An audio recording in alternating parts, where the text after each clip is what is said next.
ভালো লাগার মতো এই বীজ, খাওয়া দাওয়া ঘোরাঘুরি, এই ছাড়া আর মনোরম পরিবেশ সবসময় ভালোই লাগে। বারবার মনে হয় এখানেই আমরা ঘুরতে আসি। এই ছুটির সময়ই তো আমাদের একমাত্র টাইম যে এখানে আমরা ঘুরতে আসবো।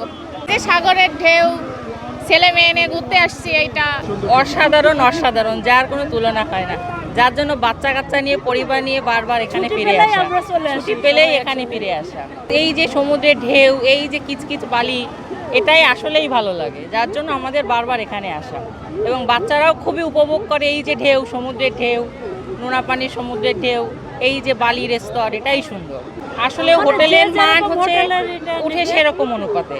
আর খাবারের মান বলতে, খাবারে আমরা এখন পর্যন্ত যেটা খেলাম ভালো খেয়েছি, খারাপ না এখনো পর্যন্ত পাইনি। সমুদ্রে যে ঢেউয়ের গর্জনগুলো আমাদের একেবারে মন কাড়ে।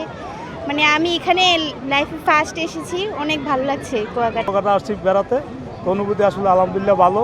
ঈদের ছুটিতে আরও অনেক সুন্দর লাগতেছে, সব কিছু মিলে সব মানুষ একসাথে ঈদের মতো ছুটিতে, তাও ভালোই লাগতেছে। বন্ধের ছুটিতে আসছি কুয়াকাটা। আসলে এই যে ঢেউগুলো আমাদের অন্তরঙ্গ মুহূর্তগুলো আরও পরিপূর্ণ করে।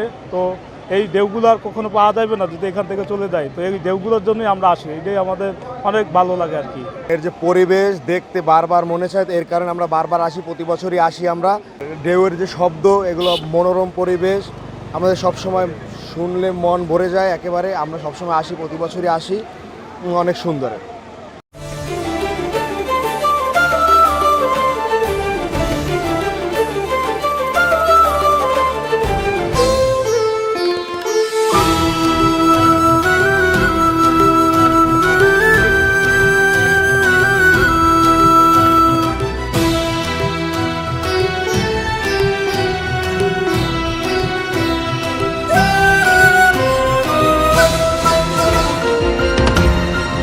টেকনাফ থেকে তেঁতুলিয়া, রূপসা থেকে পাথুরিয়া, বিশ্বজুড়ে রূপসী বাংলা।